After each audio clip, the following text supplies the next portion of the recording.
la Chambre d'agriculture mène des expérimentations sur le thème de la double culture en un an.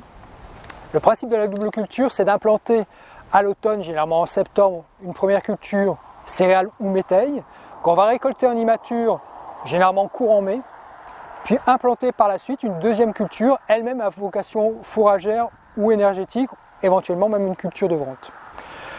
Nous sommes ici à Mainville, près de Briey, chez Vincent Davillé, et nous allons vous présenter cette deuxième culture de ce cycle. Toute la parcelle de seigle a été semée le 5 octobre 2019 en seigle Turbo Green. Ce premier scénario consiste à récolter précocement le seigle, qui a été récolté ici le 25 avril. On récolte 2,7 tonnes de matière sèche, et par la suite on implante une culture de vente, en l'occurrence ici du tournesol, qui procure un rendement inférieur aux références du secteur. C'est donc un scénario qui est plutôt risqué économiquement et qu'on va continuer à évaluer sur 2 ans. Pour ce deuxième scénario, on a imbriqué les deux cultures.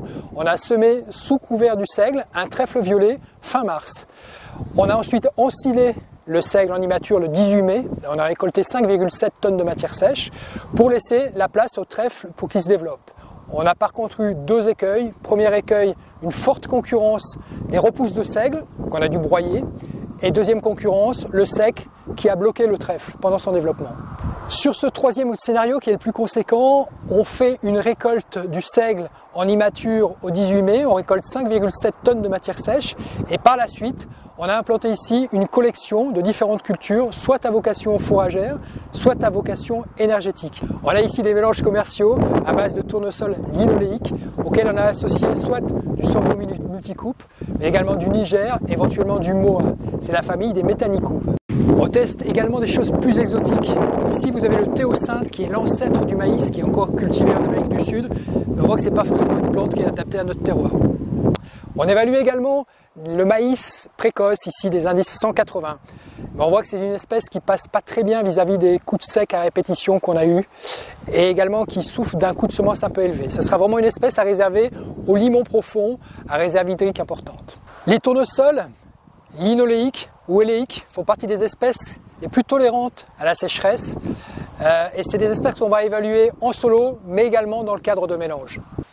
Et enfin pour finir, l'espèce qui est certainement la mieux adaptée en tant que deuxième culture dans ces scénarios de double culture, ce sont les sorghos. On a ici des sorghos monocoupes, on a ici un sorgho double usage, donc ensilage, fourrage et méthanisation. Un sorgho ici fourragé. Et pour finir, un sorgho pour usage industriel, toujours monocoupe. Ce sont des sorghos qui sont un peu plus tardifs mais qui ont certainement les plus gros potentiels.